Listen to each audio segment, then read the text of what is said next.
السلام عليكم. لا تنسوا الإعجاب بالفيديو والاشتراك في القناة تشجيعا لنا لنستمر بنشر المزيد إن شاء الله. الحمد لله والصلاة والسلام على رسول الله وعلى آله وصحبه ومن والاه، أما بعد. فعن أم سلمة رضي الله عنها أن النبي صلى الله عليه وسلم قال: إذا دخلت العشر وأراد أحدكم أن يضحي فلا يمس من شعره وبشره شيئا. وفي رواية: إذا دخل العشر وعنده أضحية يريد أن يضحي فلا يأخذ شعرا ولا يقلمن ظفرا. وفي رواية: إذا رأيتم هلال ذي الحجة وأراد أحدكم أن يضحي فليمسك عن شعره وأظفاره. رواه مسلم.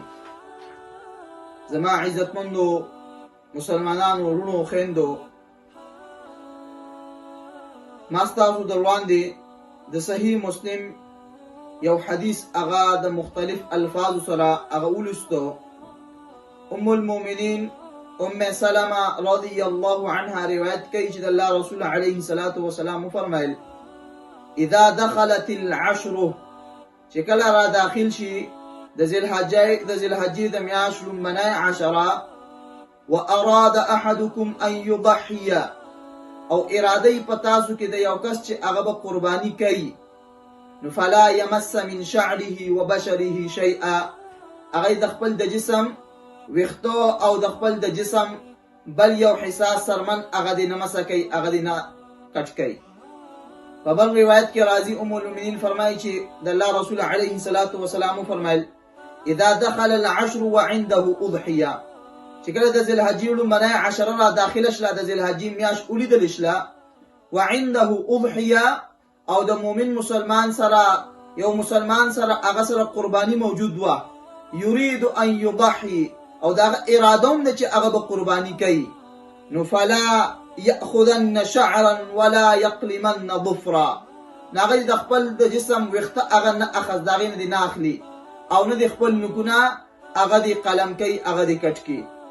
بل روایت کې راځي چې د الله رسول فرمایل: اذا رأيتم هلال ذي الحجه، چې کله تاسو د ذی الحجې د میاشت هغه سپوږمۍ ولیدئ، سپوږمۍ را طلوع شله، واراد احدکم ان یضحي، او اراده په تاسو کې د یو کس چې هغه به قرباني کوي، نو فلیمسک عن شعره واظفاره، بس هغه د ځان منع کي، هغه د ځان بند کي د خپل د جسم د ویښتو اغستو نه، کټ کولو نه، او د جسم د لاسونو د خپو د نوکونو د کټ کولو نه. دا روایات د صحیح مسلم احادیث دي. د حدیثو په نورو کتابونو غنو کتابونو کې دا احادیث موجود دي. زما عزتمنو مسلمانانو، د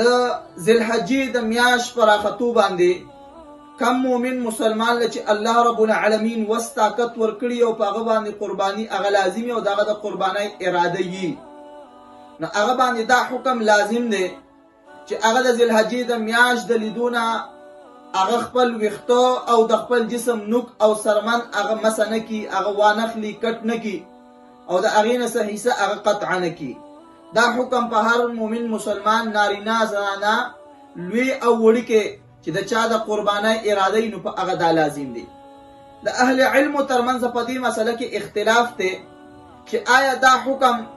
آیا دا نوکونه او ویښته اخیستل د دې څه حکم دی؟ نو امام سعید ابن المسیب رحمه الله، امام ربیعه، امام احمد بن حنبل، امام اسحاق، امام داود ظاهری او بعض شافعی علما هغوی وایي چې یحرم علیه اخذ شیء من شعره واظفاره وبشره، په هغه باندې دا حرام دی چې د ذی الحجې د میاشت د راختونه بعد هغه د خپل جسم ویښتو، نوکونه، سرمن هغه کټ کي او هغه قطع کی، دا په هغه حرام دی. و امام مالک رحمه الله، امام شافعی رحمه الله فرمای چې نه، حرام نه دی، هغه وایي چې مکروه تنزیهی ده، کراهت تنزیهی، ځان تی بچکول پکار دی، د دې نه ځان بچکول پکار دی، که یو سړي کټ کو نه هغه ګناهګاري کې نه، هغه د حرام مرتکب نه دی. امام مالک رحمه الله فرمای چې یکره دا مکروه دی چې هغه کوم دی هغه د خپل د ذوالحجې د میاشت پر راختو باندې چې د چا د قربانۍ اراده چې هغه د ذوالحجې د میاشت د راختو نه بعد د جسم ویښتو او نوکان یا سرمن هغه کټه کی، یعنی دا مکروه دی. امام ابو حنیفه احناف علما هغه وایي چې لا یکره، دا مکروه نه دی، جایز دی. که یو سړي هغه د ذوالحجې د میاشت د راختو نه بعد د قربانۍ اراده شته خو هغه که د جسم ویښته کټ کړل، نوکونه کټ کړل، سرمن کټ کړه، نو په هغه باندې هیڅ هغه څه ګناه نه دی کړی، حرمت نه دی کړی، دا مکروه نه دی، هغه کټ کولی شي، د دې لپاره دا جایز دی. خو دې اهل علمو د بحث نه اقوا او راجح قول هغه دا دی چې کم د سعید ابن المسیب، امام ربیعه، امام احمد بن حنبل، امام اسحاق، امام داود ظاهری او د بعض شوافع علماو چې يحرم عليه اخذ شيء من شعره واظفاره وبشره، هغه حرام دی چې د ذوالحجې د میاشت راختونه بعد د خپل جسم ویښتو یا نوکونه یا چې کوم د سرمن هغه کټه کی د چا چې د قربانۍ اراده. د دې وجه نه امام مسلم رحمه الله هغه په صحیح مسلم کتاب الضحايا کې باب قائم کړی دی، باب نهي من دخل عليه 10 ذي الحجه وهو مريد التضحيه ان ياخذ من شعره او اظفاره شيئا. باب دې په دې مسله باندې چې په چا باندې د ذوالحجې میاشت هغه را داخله شله، د ذوالحجې د میاشت وګمې ولیدل شله او هغه د قربانای کولو اراده لري، نو په هغه باندې دا منع ده چې ان یاخذ من شعره و اظفاره شیئا، چې د خپل جسم نه هغه ویښتو یا نوکان یا سرمن هغه کټه کی. د دې حکمت څه دی چې د څه وجه هغه دا منع راغلی ده؟ نو امام محمد بن صالح العثيمين رحمه الله په خپل کتاب الشرح الممتع على زاد المستقنع شپږم جلد صفحه 300 او شپږ اتم نمبر صفحه کې هغه وایي والحكمة من ذلك أن الله سبحانه وتعالى برحمته لما خص الحجاج بالحج، چې الله رب العالمین د حکمتنا هغه خبره داده چې کله هغه حجاج کرام هغه په هدي سره چې حاجیان په لسم ذی الحجه باندې په مینا کې یوم النحر پرز باندې الته هدي خپل هغه ساروی بهیمه الانعام هغه ذبح کوي، او الله رب العالمین د حاجی د پاره محرم د پاره د حج د مناسکونه محرمات او محظورات هغه مقرر کړی دي چې هغه د احرام د وجې هغه محظورات او هغه محرمات هغه نظام بچ کړي. نو کم خلک چې هغه د حج او د عمرې احرام نه دي تړلي، عام علاقو کې مسلمانان دي، نو الله رب العالمین هغه د هدي په مقابله کې الله رب العالمین اضحیه هغه مشروع کړی ده چې هغه قربانیو کې اضحیه اضاحی دا الله رب العالمین هغه د پاجو کړی دي. نو الله رب العالمین د هغه د پاره دا لازم کړی چې تاسو د ذوالحجې د میاشت پر راختو باندې تاسو د خپل جسم نو ویښتو نوکان سرمن هغه مکټ کوي. وای دا د الله کله څنګه چې الله رب العالمین یو مؤذن له د اذان کولو په وجه باندې الله رب العالمین اجر او ثواب ورکړي. د الله رسول وای چې کله یو مؤذن اذان کوي، د مؤذن د اذان आवाज یو انسان، یو پیره، یو ونه، یو ګټه، یو لوټه، یو هر یو شی چې ملائک او هغه اوري، نو الا شهد له یوم القیامه، هغه به د قیامت پر ورځ داغه د ایمان گواهی کوي. او د الله رسول المؤذنون اطول الناس اعناق يوم القيامه، مؤذنین به د قیامت پر ورځ د ټول نه اوږده سټونو والي الله باغی له ډیر فضل اجر او ثواب ورکړي. نو دغه سید الله رسول علیه الصلاۃ والسلام فرمایي چې د مؤذن د اذان جواب ورکو او هغه سي کلمات ادا کړل او بیا د اغینه بعد هغه اللهم صل درود شریف وای او اللهم رب هذه الدعوه التامه والصلاه القائمه، دا دعاوي لا اله الا الله وحده لا شريك له له الملك وله الحمد ولا كل شيء قدير، دا دعاوي. نو الله رب العالمین د هغه د عام مسلمانانو د اذان د جواب د وجه د مؤذن د اتباع د متابعت د وجه الله رب العالمین اغیرم د مؤذن غونډه کې اجر او ثواب ورکړي. نو دغه سي حاجیان هغه خو به سچوناو خلق کې دي چې هغه مبارک خلق به چې الله رب العالمین به د خپل کور زیارت لپاره د حج او د عمرې لپاره بوتلی، نو باغی باندې الته حج لازمیږي او د احرام د وجه پابندي محظورات او محرمات باغی لازم کړی. نو چې کله عام علاقو کې مسلمانان هغه قربانیو کې او د ذوالحجې د میاشت پر راختو باندې هغه د دغه پابندای چې د نوکونو کټکولو نه او د ویښتو د کټکولو نه او د جسم د بل حصے نه سرمن کټکولو نه هغه ځان منع کی او اجتناب کی، نو الله رب العالمین به هغه لوم د حاجیانو پشان الله رب العالمین اجر او ثواب. دا په حکمت امام محمد بن صالح العثيمين رحمه الله هغه بیانوي. بل یو خبره هغه د یاد ساتي چې دا پابندي په هغه چا باندې ده چې کم سړی مرید التضحیه د قربانۍ اراده ای. نو چې د چا د قربانۍ اراده ده نو الله رب العالمین شارع هغه په د باندې دا پابندي لازم کړی ده چې د ذی الحجې د میاشت پر راختو باندې د میاشت د طلوع کېدو باندې هغه د جسم ویښتو او نوکونه او د جسم بل یو حصه هغه دې نه قطع کوي، هغه دې نه کټ کوي. نو دا په هغه چا پابندي چې څوک د قربانۍ اراده لري. نو چې د چا د قربانۍ اراده نه وي نو په هغه باندې دا نه دي لازم. دا پابندي په هغه نشته. هغه د ذی الحجې په میاشت کې لومړنۍ عشره کې ویښتو هم کټ کولی شي او نوکونه هم کټ کولی شي، د جسم بل حصې نه هغه سرمن هغه کټ کولی شي. چې د چا د قربانۍ اراده نه وي د هغه دپاره دا حکم دی. حدیث کې راځي الله رسول فرمایي اذا دخلت العشر واراد احدكم ان يضحي، چې کله د ذی الحجې میاشت هغه را داخله شله او تاسو کې یو سړي اراده ای چې هغه به قرباني کوي. او بل حدیث کې د الله رسول فرمایي وعنده اضحيه يريد ان يضحي، او هغه سره قرباني موجود ده او دغه اراده چې باغی به قرباني کوي. نو د الله رسول فرمایي فلا يمس من شعره وبشره شيء، هغه د خپل جسم ویښتو او د جسم د بل یو حصې نه هغه د سرمن او عضو نه کټ کوي. او بل حدیث کې ولا يقلمن ضفرا، د جسم د لاسونو د خپل نوکونه د هغه نه کټ کوي. نو دا د هغه چا پر پابندي چې څوک د قربانۍ اراده لري، چې د چا د قربانۍ اراده نه وي نو په هغه باندې دا پابندي هغه نه لازم. خدا خبره یاد ساتئ، یو مومن مسلمان دی چې د هغه د ذی الحجې د میاشت نه مخکې د قربانۍ اراده نشته، ځکه اسباب وسایل نشته، او بیا د ذی الحجې د میاشت پر راختو باندې د هغه اراده نه وه، خو د ذی الحجې د میاشت راختو نه بعد په دې اثنا په دې دوران کې د هغه الله رب العالمین اسباب او وسایل ورکړل، د قربانۍ اراده پیدا شله. نو آیا هغه چې دا کوم مخکې ورځو کې د ذی الحجې د میاشت پر راختو باندې دا نوکونه ویښته کټ کړي دي، نو آیا دا سم ګناهګار دی، د څه جرم کړی دی؟ نو نه، خو د دغې ارادې نه بعد به هغه بیا نوکونه ویښتو او د جسم بل حصه هغه به نه قطع کوي. امام محمد بن صالح العثیمین رحمه الله هغه په خپل کتاب الشرح الممتع کې لیکي، هغه وایي چې واذا قدر ان الرجل لم ينوي الاضحيه الا في اثناء العشر، قد بالفرض یو سړی هغه د قربانۍ اراده نه و مګر د ذی الحجې د لومړنۍ عشرې په منځ کې په دوران کې د هغه اراده پیدا شله،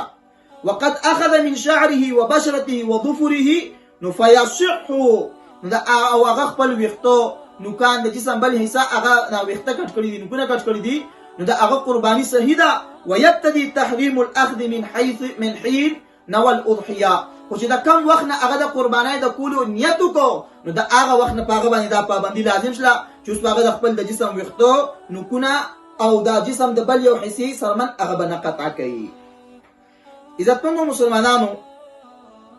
د الله رسول علیه السلام فرمایي چې دا پابندي تر کم و پورې به حتی یضحیا،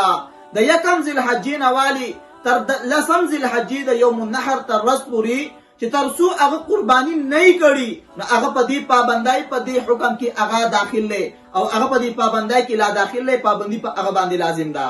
چې تر څو هغه قرباني نه ذبح کړي. نو دا پابندي د قربانۍ په ذبح باندې ختم کیږي، نه که په یوم النحر لسم ذی الحجې باندې یا د اختر د مونځ په ادا کولو باندې نه ختمیږي. د الله رسول فرمایي چې د قربانۍ اراده وه او د ذی الحجې میاشت راوخته نو خپل ویښتو نوکونه د جسم بل حصې نه د یو عضو اعضا نه اخلي او نه دې کټ کوي تر دې چې حتی یضحیا قرباني وکړي. نو قرباني که هغه په لسمه ذی الحجه وکړه نو د قربانۍ د ذبح نه بعد هغه ویښته کټ کولی شي، نوکونه کټ کولی شي، د جسم بل حصې د هغې نه عضو کټ کولی شي. خو که تر څو د هغه قرباني نه ده شوي په لسم ذی الحجه په یوم النحر باندې هغه قرباني ونه کړه، په لسمه ذی الحجه باندې په یوم القر په ایام التشریق په 11 12 باندې هغه په 11 باندې قرباني ونه کړه نو هغه لا په دې پابندۍ کې داخل دی، په هغه باندې دا پابندي لا اوس هم لازمه ده، ځکه چې دغه قرباني لا تر اوسه پورې نه ده ذبح شوي، هغه نه ده قربان شوي. که په 11 نه ده کړې نو تر 12 پورې هغه تر دې چې دغه قرباني ذبح شي نو هغه د دې پابندۍ نه ازادېږي. خو چې تر څو قرباني لا نه ده ذبح شوي نو په مطلق یوم النحر په لسم ذی الحجه یا د اختر په مسکول باندې انسان د دې پابندونو نه خارج کیږي تر څو چې دغه قرباني تر څو نه ذبح شوي، نو قرباني تر ذبح پورې هغه په دې پابندۍ کې هغه داخل دی. بل یو مسله هغه د یاد ساتئ چې دا خبره چې د الله رسول علیه الصلاة والسلام فرمایي فلا یقلمن ظفرا، هغه به د خپل جسم نوکونه هغه نه کټ کوي. نو دا نوک هغه په هره طریقه باندې که هغه په ناخن کاټ باندې کټ کی، او که هغه مات کی نو هغه د نکونو د ماتولو نه او د نکونو د وباسلو نه د نکونو د کټکول نه هغه منه دی. خو په دې خبره باندې د اهل علم اجماع او اتفاق دی. کله یو سړی غیر ارادي غیر اختیاري تور باندې د جسم د یو د لاسونو یا د خپو د نکونو یو نوک هغه مات شو، ټکره یو خوړه یا یو بل یو څیز د وجې نوک مات شو یا زخمی شو او دله تکلیف ورکوي، نو دغه نوک وباسل او کټکول دا هغه د پاره جایز دی. شیخ محمد بن صالح العثیمین رحمه الله هغه وی لو انه انکسر الظفر، کله یو مسلمان د قربانای د اراده لرونکي سړی هغه نوک مات شو، هغه زخمی شو، وتأذى به او هغه تکلیف ورکوي، نو فيجوز ان يذيل الجزء الذي يحصل به الأذية ولا شيء عليه، نو داغه پر دا جایز دی چې هغه نوک کټ کی یا د جسم یو بل حصہ دا هغه تکلیف ورکي، نو هغه وباسي کټی کی لري کی دا داغه د پر جایز دی عند الضروره، په وخت د حاجت او د ضرورت د تکلیف په وخت کې. هغه وی وكذلك لو سقط في عينيه شعرة او نبت في داخل الجفن شعر تتأذى به، دغه یو سړی دغه پسترګه کی باڼه مات شو یا د سترګې په داخل کې د وزرونه د باڼونه دنه په دې سترګه کې وختره او قتل او هغه وختو د وجه د تکلیف ملاويږي، نو د پر دا جایز دي چې هغه وباسي، ځکه دا تکلیف ته حرج ده انسان هغه حاجت ده. نو الضروريات تبيح المحظورات، اوس د ضرورت او د عذر د وجه دغه وخت د لری کولی شي د سترګې نه او دغه مات شوی نوک هغه د قطع کولی شي، دا دغه د پر جایز دي. بیا د الله رسول فرمای فلا يمس من شعره، اغه د خپل جسم وختو اغه نمسکای، فلا فليمسك عن شعره، د خپل وختونه د منشي، او فلا ياخذن من شعره، خپل وخت د نه اغه اخلي نه د کټکای را کټکای. نو شعره اغه وختو چې د اغه دغه کټکول اغه مباح دي، دغه کټکول اغه لپاره مستحب دي، لکه د ترخونو وختو، زرناب وختو او دغه رنګ د سر وختو، د بریتونو وختو، نو چې په عام حالت کې داغه د پاره کم وخته کټکول هغه جایز دي. د ذل حجې د میاش پر راخطو باندې د قربانای کوونکې د قربانای د ارادي لرونکي انسان باندې دا پابندي ده چې هغه دا وخته نه کټ کوي، لکه د سینې د وختو، لاسونو د خپې وختو، دغه رنګ د سر او د بریتونو وختو، او حلق العانه او حلق العانه زرناب وخته کټکول یا نطف الابد د ترخونو وختو، نو دا هغه اغستل د ذل حجې د میاش پر راخطو باندې هغه حرام دي، هغه بنه کوي. بل یو مسله الله رسول فرمایي چې ولا من بشره شيء، او د جسم د یو حصې نه دی سرمن نه کټه کوي. نو یو سوال دی چې آیا سرمن هم قطع کیدی شي؟ نو بالکل کیدی شي. هغه داسي چې یو سړی دی هغه ختان د هغه سنت نه دی شوی، د هغه د ذکر نه او دغه د نامې مخصوصه سنت نه دی شوی، ختان دغه نه دی شوی، نو اوس هغه اراده وکړه چې به ځان له سنت کو او یا د خپل بچی له سنت کوم یا د خپل کس له سنت کوم، او د ذل حجې دغه د قربانای اراده هم د ذل حجې میاش راو خطلا، نو موږ هغه ته وو چې طلاق تا سنت لا تر اوس ما کوا، ځکه چې تا د قربانای اراده ده او چې کم سړي د قربانای اراده د ذل حجې میاش راو خيږي، د الله رسول فرمایي فلا يمس من شعره وبشره شيء، هغه د خپل وختو او د جسم سرمن هغه نه قطع کوي، او دغه په دغه د ختان دا په دغه دوران کې هغه بنه کوي. دغه شان انسان کله کله وګوري په خپل عرب کې معاشره کې، نو سرمن کله کله د انسان پوندې زخمی شي، یا چې کوم د لاسونو د سرمنې دا اوچوي، نو خلک چې کوم د لاسونو سرمنې داسې وباسي، یا د پوندونو چې کوم د سرمنه داسې کټکي او هغه رړی، نو د ذل حج د قربانای اراده او د ذل حجې میاش راوخته، نو د خپل د جسم د سرمنې نه به هغه نه اخلي، هغه نه کټکي، کده پوندو سرمنې کده لاسونو او د ګوتو سرمنې، نو هغه د ذل حجې د میاش پر راخطو باندې قربانای اراده کوونکې انسان هغه نه کټ کوي، ځکه په هغه باندې پابندي ده. بل یو مسله هغه د یاد ساتي، یو سړی دی هغه د قربانای اراده وا قرباني موجود وا او د ذل حجې میاش راوخته، او هغه وختو یا نوکان یا د جسم یو سرمن هغه قطع کړه، هغه اوښلوله، هغه کټ کړه، نو آیا د دې سړي د قربانای باندې د دې سړي